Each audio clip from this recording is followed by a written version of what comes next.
এখনো টাকাটা তো দিলে না। হ্যাঁ দিচ্ছি, এই নাও। এই যা, টাকাটা তো পড়ে গেল, তুলে দাও। ঠিক আছে।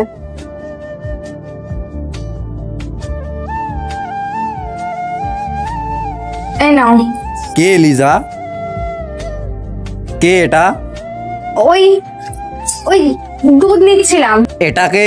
হ্যাঁ স্যার, আমি আজকে এখানে প্রথমবার এসেছি। আমার বাবাও এখানে দুধ দেয়। বাবার শরীরটা খুব খারাপ, বাবা আসতে পারেনি, তাই জন্য আমি এসেছি দুধ দিতে। টাকা পেয়ে গেছিস তো? হ্যাঁ স্যার, টাকা পেয়ে গেছি। তো যা এবার। লিজা, আজকে তো বাবুদের বাড়িতে ইনভাইট আছে। লিজা, এই লিজা, হ্যাঁ হ্যাঁ। কি চিন্তা করছো তুমি? আমি তোমাকে একটা কথা জিজ্ঞাসা করছি। আমার কোনো ভুল নেই, ওই সব ভুল ওই দুধওয়ালার। ও আমাকে ব্ল্যাকমেল করছে। দুধওয়ালা?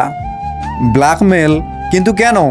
ওই সেদিন আমি স্নান করতে গিয়েছিলাম, ভেবেছিলাম ঘরের দরজা বন্ধ আছে, কিন্তু তারপর এই দুইটা ছবির ভেতর থেকে যে কোনো একটা ছবিকে ভালোবেসে থাকলে ভিডিওটিতে লাইক করে চ্যানেলটিকে সাবস্ক্রাইব করে দাও। আর যদি না করো তাহলে আমি বুঝবো তোমরা ছবি দুটাকে ভালোই বাসো না। আর কমেন্টে লিখে যাও আমিন। দুধটা নিন ম্যাম।